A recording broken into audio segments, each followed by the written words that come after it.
Hey guys, Jason Bryant here with TTF Killer Tackle. And this bait you're looking at right here, this is our new Hackberry Hustler. You guys have probably already heard about them. We've done a lot of advertising. You've probably seen some videos about them. But one of the questions I wanted to address, one of the questions we're getting early on here, is that, this bait looks a little different. I mean, it's a very different bait than really anything that we've seen as far as saltwater soft plastics go before. It's got a different shape, different kind of body to it. But a lot of people look at this bait and they see this head section. They say, well, there's not enough room for a standard size jig head there. Do I need to have a short shank jig head to fish this bait? And the answer is no. Will a short shank jig head work just fine? Yeah, that'll be just fine if that's what you have, if that's what you want to use. But if you want to fish this bait and you don't want to have to go out and buy all new jig heads, you don't have to do that. So what I did is I went to the tackle shop and I just got a bunch of different types and sizes of jig heads here. This is one of our prototype jig heads. This is a 1/4 ounce Pro Series jig head. Like I said, that's a prototype we're working on. This is a hand poured jig head here. This is actually a screw lock jig head. That's another question we're getting, is how well does it rig up on a screw lock? This is actually how I've been fishing it for about the past month, and it's been doing just fine for me.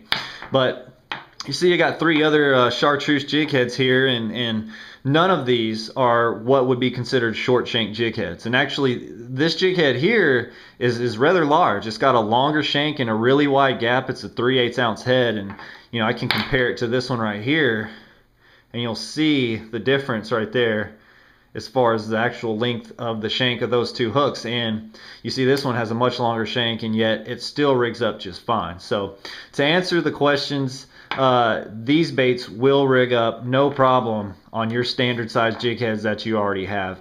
There's a little trick to it. Like I said, I've been fishing these baits for about a month, and what I've found is the best thing to do is when you're rigging these baits, a lot of guys are going to be tempted to go in the front and just pop out the top of the head here.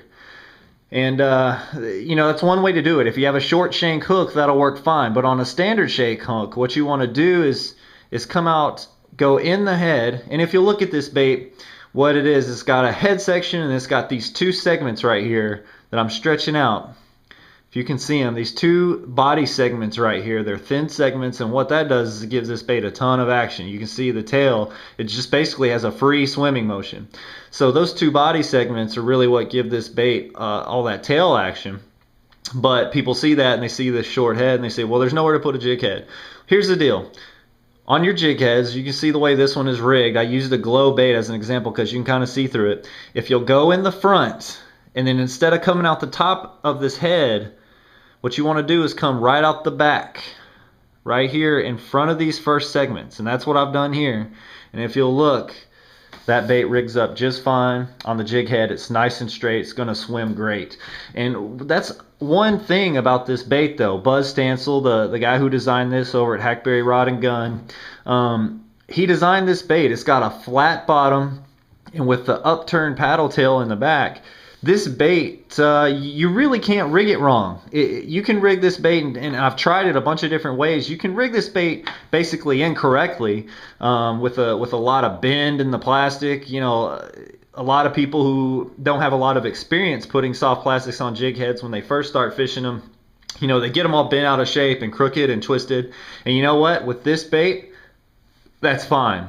You can actually rig it that way and fish it, and because of the flat belly and the upturned tail, it's going to run straight every time. And like I said, I actually tried it. I rigged it wrong on purpose. I rigged it with bends and kinks in the body, and it ran straight. So that's one really cool thing about this bait, is no matter how you rig it, it's going to run straight for you and still catch fish. But this is just 5 of our colors of the Hackberry Hustler. We have several more. Just a few of the new ones I want to show you for you guys to see up close and personal. A lot of you have probably seen them already on pictures and things, but this is one of our new ones. This is called Who Dat.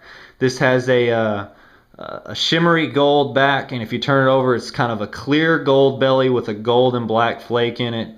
This has been really good for me so far. I've been fishing it here lately, and I've caught a lot of fish on it. I have a lot of confidence in this color already. This is another new one that I really like. This is called Go Glow, And this has a purple back, and the belly is actually glow, and it's got a lot of a big blue flake and a purple and gold flake in the belly. And again, that one's got nice contrast. It's just a really cool color. You know some of these colors. This is one of our standard colors. This is Mumpy Glow, good old glow and chartreuse. And in this one, this is not a new color, but it's one that we've had a lot of demand for, so we started producing. This is opening night, and this color already has a great reputation. So there you go. That's the Hackberry Hustler. Again, you don't have to have a short shank jig head to fish these. I've been fishing it this way for a month, and I've caught plenty of fish on them. So hopefully that answers some questions for you.